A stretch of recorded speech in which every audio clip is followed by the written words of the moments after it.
Assalamu alaikum dear students, welcome to online class of physics. In the previous video lecture we were discussing about momentum and Newton laws of motion and then Newton first law of motion को हमने discuss किया था. आज हम next video lecture में आज के video lecture में हम लोग स्टडी करेंगे Newton second law of motion. Newton second law of motion जब हम डिस्कस करेंगे सबसे पहली चीज़ हम Newton second law of motion की स्टेटमेंट लेंगे कि what is the statement of Newton second law of motion. Statement of Newton second law of motion. So हमने कहा कि Newton first law of motion ऐसी बॉडीज़ को डील करता है, ऐसे ऑब्जेक्ट्स को डील करता है जो इधर रेस्ट में हैं या यूनिफॉर्म वेलोसिटी के साथ मूव कर रहे हैं. But Newton second law of motion ऐसी सिचुएशंस को डील करता है, ऐसी बॉडीज़ को डील करता है जिसके ऊपर कोई नेट फोर्स एक्ट कर रही हो. मैं फिर रिपीट कर रहा हूँ कि Newton first law of motion में क्या चीज़ थी. Newton first law of motion इस चीज़ को डील करता है कि जब सिस्टम, जब सिचुएशन, जब बॉडीज़ इधर रेस्ट में हो या यूनिफॉर्म वेलोसिटी के साथ मूव कर रही हो. But Newton second law of motion ऐसी सिचुएशंस को डील करता है, ऐसी बॉडीज़ को डील करता है, ऐसे ऑब्जेक्ट्स को डील करता है जिसके ऊपर कोई नेट फोर्स एक्ट कर रही हो. तो हम एक एग्जांपल के तौर पर यहाँ पर एक चीज़ लेते हैं कि फॉर एग्जांपल हमारे पास ये एक ब्लॉक है, ये एक ऑब्जेक्ट है, ये एक बॉडी है. इसका मैस हमारे पास लेट से m इज इट्स मैस, कि m इसका मैस है. इस बॉडी को अभी हम किस पोजीशन पर देख रहे हैं कि ये बॉडी अभी इस पोजीशन A पर है. यहाँ पर इसके ऊपर एक फोर्स एक्ट कर रही है, दैट इज F. जब इस बॉडी के ऊपर एक फोर्स एक्ट करेगी, फोर्स लगेगी, तो ये बॉडी अपनी पोजीशन से डिस्प्लेस होकर एक न्यू पोजीशन पर जाएगी. फॉर एग्जांपल ये बॉडी यहाँ से डिस्प्लेस हुई और ये बॉडी यहाँ से यहाँ पर आ गई, यहाँ आ गई, having mass m, new position that is at B. So Newton's second law of motion states that whenever a force acts on a body, then it displaces the body in the direction of force and the acceleration is produced in the body which is directly proportional to applied force and inversely proportional to its mass. Again मैं statement फिर repeat कर रहा हूँ. When a net force acts on a body, जब किसी body के ऊपर, जब किसी सिस्टम के ऊपर एक नेट फोर्स F एक्ट करेगी, then it displace the body. ये बॉडी को क्या करेगी? डिस्प्लेस करेगी. इसने बॉडी को ऐसे डिस्प्लेस किया, then it displace the body in the direction of force. जिस डायरेक्शन में हम फोर्स लगा रहे हैं उसी डायरेक्शन में ये उस बॉडी को क्या करेगी? डिस्प्लेस करेगी. Then acceleration is produce in the body which is directly proportional to the applied force. ये एक्सेलरेशन इस अप्लाइड फोर्स के डायरेक्टली प्रोपोर्शनल होगा और उस बॉडी के मैस के इन्वर्सली प्रोपोर्शनल होगा. So according to Newton second law we can write it as A directly proportional to F and A inversely proportional to M. इसको हम इक्वेशन 1 एंड इक्वेशन 2 मार्क कर देते हैं. हम इक्वेशन 1 और इक्वेशन 2 को कंबाइन करते हैं. हम उसको लिखते हैं कंबाइनिंग इक्वेशन 1 एंड 2. इक्वेशन 1 और 2 को कंबाइन करेंगे. So we can write A directly proportional to F by M, और we can write it as F is equal to MA और F directly proportional to MA. And then हम यहाँ पर proportionality का sign ख़त्म करेंगे. हम इसकी जगह एक कॉन्स्टेंट यूज़ करते हैं, F is equal to KMA. So in SI unit the value of K is 1, so F is equal to MA. So which is Newton's second law of motion. ये आपके पास Newton second law of motion आ गया. Very simple. तो आपने जो चीज़ें यहाँ पर एक्सप्रेस करनी है, जो थ्योरी यहाँ पर लिखनी है, जो स्टेटमेंट लिखनी है, उस स्टेटमेंट को आप अच्छी तरह से समझ लीजिए और उसके लिए आप ये एक एग्जांपल लेकर आप इसको अंडरस्टैंड करेंगे. आप उस स्टेटमेंट को याद रखेंगे कि when A net force acts on a body, it displaces the body in the direction of force and then acceleration is produced in the body which is directly proportional to the applied force and inversely proportional to the mass of that body. उस body के mass के साथ उसका inverse relation है और force के साथ direct relation है. अब एक चीज़ आपने यहाँ पर समझनी है कि फॉर एग्जांपल ये आपके पास एक बॉडी है जिसका मैस है m is equal to 0.2 kg, ये इसका मैस है। इसके ऊपर हम फोर्स लगा रहे हैं, for example F is equal to 10 newton. इस बॉडी के ऊपर कितना एक्सेलरेशन प्रोड्यूस होगा? सिमिलरली जब हम एक बॉडी लेते हैं जिसका मैस आपने ले लिया ज़्यादा, दैट इज़ 0.5 kg आपने ले लिया, इसके ऊपर आप क्या कर रहे हैं, सेम फोर्स लगा रहे हैं, F is equal to again 10 newton. Then what is the acceleration in this body? इस बॉडी का एक्सेलरेशन क्या होगा और इस बॉडी का एक्सेलरेशन क्या है? तो अकॉर्डिंग टू फार्मूला हमने क्या कहा, acceleration is inversely proportional to its mass, which means that force आपने यहाँ पर कांस्टेंट रखी है 10 न्यूटन 10 न्यूटन। यहाँ आप एक्सेलरेशन कितना पाएंगे और यहाँ पर आपके पास एक्सेलरेशन की वैल्यू क्या होगी? तो very simple, A is inversely proportional to M। तो जब मैस ज़्यादा होगा तो उसका एक्सेलरेशन कम होगा, इसका एक्सेलरेशन क्या होगा? स्मॉल होगा। It's acceleration is minimum, so it's acceleration is maximum. इसका एक्सेलरेशन क्या होगा? मैक्सिमम होगा। बिकॉज इसलिए मैक्सिमम होगा कि यहाँ पर मैस क्या है? कम है। तो जब मैस कम है तो according to this relation A inversely proportional to M, इस रिलेशन के मुताबिक जब मैस कम है तो एक्सेलरेशन ज़्यादा होगा, और जब मैस ज़्यादा है तो एक्सेलरेशन कैसा होगा? एक्सेलरेशन कम होगा। सो सिमिलरली जब आप अप्लाइड फोर्स बढ़ाएंगे, हमने यहाँ तो कांस्टेंट रखी है, अगर आप अप्लाइड फोर्स को यहाँ इंक्रीज कर देते हैं, यहाँ आप अप्लाइड फोर्स बढ़ा देते हैं, तो डेफिनेटली एक्सेलरेशन भी क्या होगा? इंक्रीज हो जाएगा। ये बात क्लियर हो गई सबको? अब यहाँ पर हम एक चीज़ को स्टडी करेंगे, दैट इज़ न्यूटन, कि what is Newton, how you can define Newton. Newton को आप कैसे डिफाइन करेंगे? और आपको मोस्टली एक क्वेश्चन पूछा जाता है, MCQs पूछा जाता है कि 1 Newton is equal to dash. 1 Newton is equal to dash, 1 newton equal किसके इक्वल है? ये आपको MCQs पूछा जाता है। इस MCQs को आपने याद रखना है। तो याद रखिए, आपके पास जो फार्मूला है that is F is equal to ma। ये फार्मूला आपके पास, आपको पूछा जाता है कि 1 न्यूटन इक्वल टू डैश, तो आप सिंपल लिखेंगे F is equal to ma। तो यहाँ पर आपने लिख दिया 1 न्यूटन। मैस को आप एक्सप्रेस करते हैं kg में, और एक्सेलरेशन को हम एक्सप्रेस करते हैं मीटर पर सेकंड स्क्वायर। तो आप सिंपल आंसर कर देंगे 1 Newton is equal to kg metre per second square. But एक छोटा सा क्वेश्चन और, वो आपको ये पूछा जाता है, डिफाइन न्यूटन, डिफाइन न्यूटन और define 1 Newton. How you can define 1 Newton? 1 Newton को आप कैसे डिफाइन करते हैं? तो very simple, 1 Newton is a force which produce an acceleration of 1 metre per second square in a body of mass 1 kg। मैं यहाँ लिख देता हूँ, 1 Newton is a force, 1 Newton is a force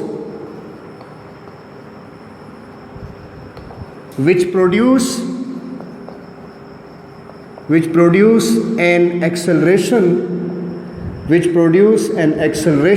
of 1 meter per second square in a body of mass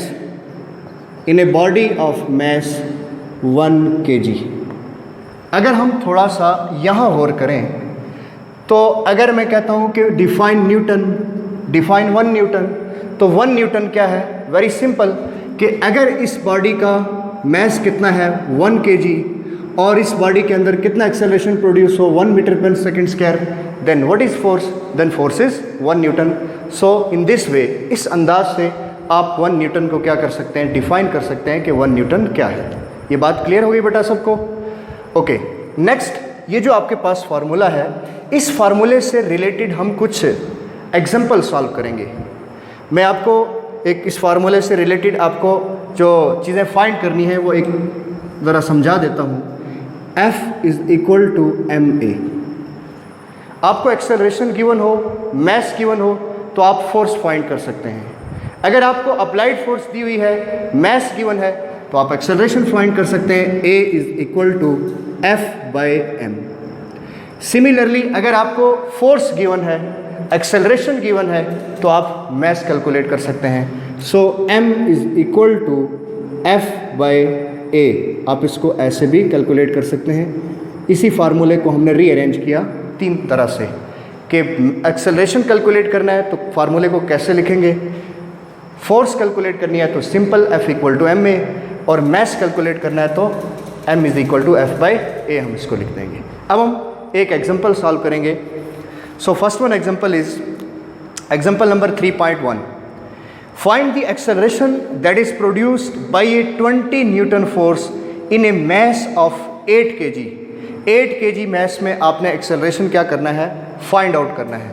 okay, सो आप इसको snapshot ले लें।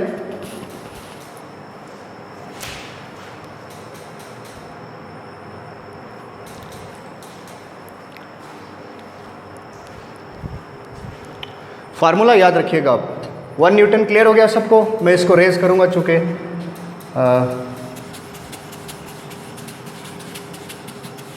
Okay. Find the acceleration, acceleration find करना है that is produced by a 20 newton force in a mass of 8 kg। तो बेटा जब भी हम एग्जांपल सॉल्व करते हैं, न्यूमेरिकल सॉल्व करते हैं, तो सबसे पहले हम उसका गिवन डाटा लिखते हैं। तो गिवन डाटा आपको यहाँ पर क्या चीज़ गिवन है, that is force, applied force कितनी है 20 न्यूटन। सेकंड थिंग, मैस कितना आपके पास 8 kg। देन आपको फाइंड क्या चीज़ करनी है, देन फाइंड एक्सेलरेशन। तो आप इसको लिखते हैं by according to Newton second law F is equal to M A.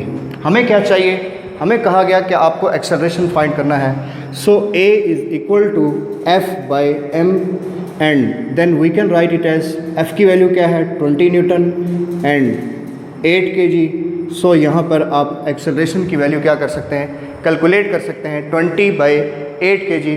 That is your answer is 2.5 metre per second square, 2.5 metre per second square. तो ये आप सिंपल एक्सेलरेशन कैलकुलेट कर सकते हैं।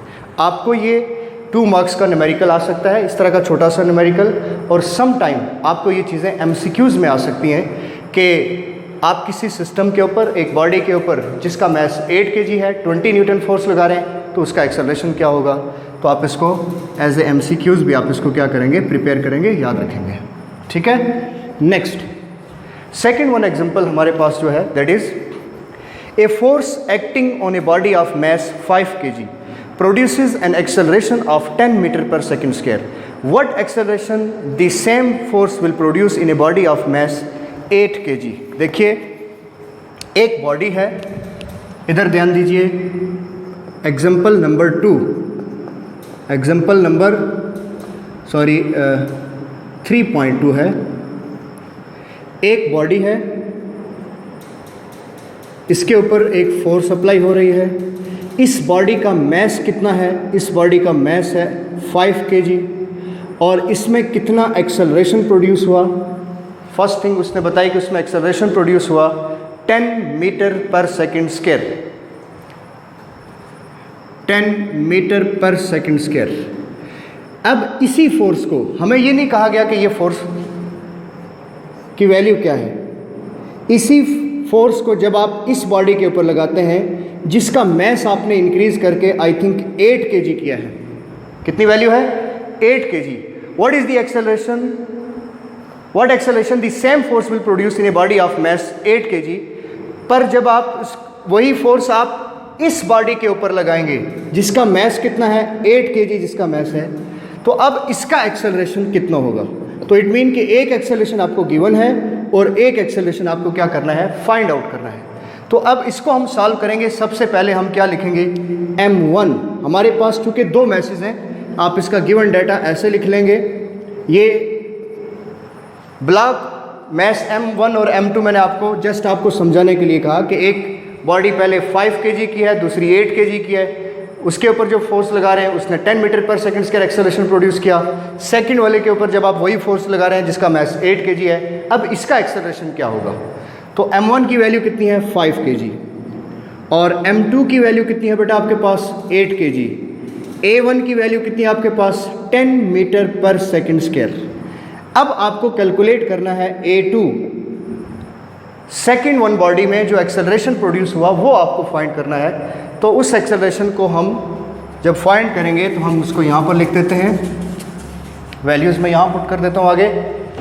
अब देखिए मैं इसको लिखता हूँ as we know that F is equal to M A. बेटा फोर्स नहीं बदले हम, इसलिए इस फोर्स को हम F ही लिखेंगे, M1 A1। Similarly F is equal to M2 A2। क्या इन दो इक्वेशंस को हम कंपेयर कर सकते हैं? क्या इन दो इक्वेशंस को हम ऐसे लिख सकते हैं? यस। अब इसको मैं ऐसे कंपेयर करके लिख सकता हूँ, that is M1 A1 that is equal to M2 A2।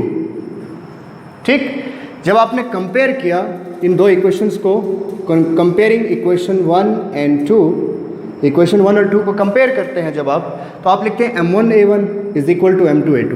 हमें क्या चाहिए? हमें चाहिए A2। तो जब आप A2 आपको चाहिए तो हम इसको लिखते हैं M1 A1 divided by M2 and that is equal to A2। So A2 is equal to M1 की वैल्यू कितनी है? 5 kg मल्टीप्लाइड बाय A1 की वैल्यू कितनी है? 10 metre per second square and M2 की वैल्यू कितनी है? That is 8 kg। तो इसका रिजल्ट आप निकाल लेंगे, 10 5s are 50, 50 डिवाइडेड बाई 8। सो कितना रिजल्ट आएगा आपके पास? That is 6.25 metre per second square. 6.25 metre per second square, ये आपका फाइनल रिजल्ट आ गया। ये चीज़ क्लियर हो गई कि आपके पास एक बॉडी थी, उसके ऊपर आपने एक फोर्स अप्लाई की, उस बॉडी का मास 5 kg था, उसमें एक्सेलरेशन प्रोड्यूस हुआ 10 मीटर पर सेकेंड स्क्वायर। वही फोर्स आप उस बॉडी पे लगाते हैं जिसका मास 8 kg है। जब आप उसके ऊपर सेम फोर्स लगाते हैं तो उसका एक्सेलरेशन कितना होगा? आप F equal to M1 A1 F equal to M2 A2, आपने दो इक्वेशन लिखी, उनको कंपेयर किया और आपने इसको यूँ सॉल्व कर लिया। ये दो एग्जाम्पल क्लियर हो गई, सेम फार्मूला हमने यूज़ किया है। ओके, नेक्स्ट हमारे पास जो एग्जाम्पल है उस एग्जाम्पल को हम देखते हैं। Example number 3.3। A cyclist of mass 40 kg exerts a force of 200 Newton to move his bicycle with an acceleration of 3 meter per second square. How much is the force of friction between the road and the tire? 40 kg उस object का, उस cyclist का mess है, 200 Newton force apply कर रहा है और 3 metre per second square उसमें एक्सेलरेशन प्रोड्यूस हो रहा है। तो आपको फोर्स ऑफ फ्रिक्शन फाइंड करनी है। मैं इसको रेज कर दूं, नोट कर लिया आप लोगों ने? ओके,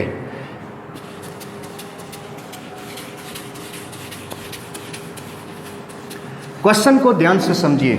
एक साइकिलिस्ट है, एक बच्चा है, वो बच्चा क्या कर रहा है? एक साइकिल चला रहा है, ठीक है। अब उसका जो मैस है, उसका मैस कितना है? M is equal to 40 kg। Example number 3.3, ये हमारी एग्जाम्पल है। एक साइकिलिस्ट है, वो साइकिल चला रहा है और उस साइकिलिस्ट का मैस कितना है? 40 kg। वो कितनी फोर्स लगा रहा है उसके ऊपर? That is 200 Newton. कितनी फोर्स से पैडल घुमा रहा है? 200 न्यूटन फोर्स से पैडल घुमा रहा है। कितना एक्सेलरेशन प्रोड्यूस कर रहा है? That is 3 metre per second square. 3 metre per second square acceleration produce हुआ। आपको फाइंड क्या करना है? To find force of friction. Force of friction आपको क्या करनी है? फाइंड करनी है between tyre and road. Road और टायर के बीच में जो फोर्स ऑफ फ्रिक्शन है उसे आप कैलकुलेट करेंगे। क्लियर हो गई बात? अब इस फोर्स को हम क्या कहते हैं? This is applied force. This is applied force जो साइकिलिस्ट अप्लाई कर रहा है, साइकिलिस्ट जो पैडल घुमा रहा है, फोर्स लगा रहा है, वो फोर्स कितनी है? That is 200 Newton. ओके, अब आपको क्या कैलकुलेट करना है? पहले आपको नेट फोर्स कैलकुलेट करनी है। हम फार्मूला लिख देते हैं कि आपको फार्मूला क्या लिखना है। Net force is equal to applied force. मैं फार्मूला लिख देता हूं यहां पर। Net force is equal to applied force minus force of friction. Force of friction formula शायद आपको क्लियर नहीं है, मैं इसको रेज करके लिख देता हूं, चूंकि आपको शायद बोर्ड क्लियर नहीं होगा इस तरफ से। देखिए net force F net force is equal to applied force minus force of friction. तो हमें क्या फाइंड करना है? हमें फोर्स ऑफ फ्रिक्शन ही फाइंड करनी है। तो हमारे पास अप्लाइड फोर्स है पर हमारे पास नेट फोर्स नहीं है, तो पहले हम नेट फोर्स निकालेंगे। तो नेट फोर्स कैसे निकालेंगे? थोड़ा सा इस पर थिंक कीजिए, थोड़ा सा इसको सोचिए कि क्या आपको ये जो चीज़ें गिवन है, क्या आप इससे नेट फोर्स निकाल सकते हैं? ज़रा सोच के मुझे बताइए, कौन बताएगा?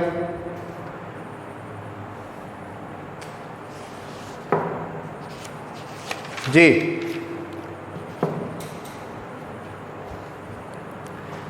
फार्मूला है हमारे पास F is equal to ma, ये फार्मूला है।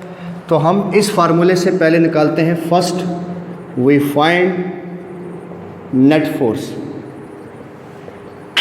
सो net force that is F is equal to ma, m की वैल्यू गिवन है 40 kg, F is equal to F net is equal to 40 kg multiplied by 3 metre per second square. ये आपके पास value आ जाएगी, I think 120 आ गई। Okay, 120 Newton ये आपके पास आ गई F net force. आपको चाहिए फोर्स ऑफ फ्रिक्शन। जब आपको फोर्स ऑफ फ्रिक्शन चाहिए तो देखिए नेट फोर्स की वैल्यू कितनी है? 120 newton is equal to applied force कितनी है? अप्लाइड फोर्स आपके पास है 200 newton minus force of friction. में इसको ऐसे लिख देता हूँ। तो जब फोर्स ऑफ फ्रिक्शन आपको चाहिए तो इसके साथ साइन नेगेटिव है, इसको आप इधर ले आएँ और इसको आप इधर लेकर जाएं। तो हम इसको क्या लिख सकते हैं? F friction, force of friction that is equal to 200 newton minus 120 newton. तो रिज़ल्ट आपके पास आपको मिल जाएगा। कितना रिज़ल्ट आता है? तो आपका रिज़ल्ट क्या है बेटा? आपका रिज़ल्ट है दैट इज़ 80 न्यूटन। 200 में से 120 निकाला तो आपको रिज़ल्ट मिला 80 न्यूटन। F फ्रिक्शन लिख सकते हैं आप, या आप फोर्स ऑफ फ्रिक्शन को सिंपल स्मॉल f से रिप्रेजेंट कर सकते हैं। क्लियर हो गया? सो आज के लेक्चर में हमने 3 एग्जांपल सॉल्व किए हैं बेटा। Newton second law of motion हमने डिस्कस किया। Newton second law of motion में आपने एक फार्मूला डिराइव किया है छोटा सा, that is F equal to ma। उसी फार्मूले को आप A equal to F by m भी लिखते हैं। उसी फार्मूले को आप m is equal to F by a भी लिखते हैं, and F is equal to ma simple. तो इससे रिलेटेड आपको कोई छोटा सा आपको MCQ न्यूमेरिकल एग्जांपल आपको पूछी जाए तो आपको सॉल्व करना आना चाहिए। और एक इम्पॉर्टेंट चीज़ जो मैंने आपको बताई कि डिफ़ाइन न्यूटन, के न्यूटन क्या है या how you can define Newton, Newton को आप कैसे डिफ़ाइन करते हैं। So very simple, 1 Newton is a force which produces an acceleration of 1 meter per second square in a body of mass 1 kg. So this is all about the lecture. I hope कि आपको ये चीज़ें समझ आ चुकी होंगी। So next lecture तक अपना बहुत सारा ख्याल रखिएगा। अल्लाह हाफ़िज़।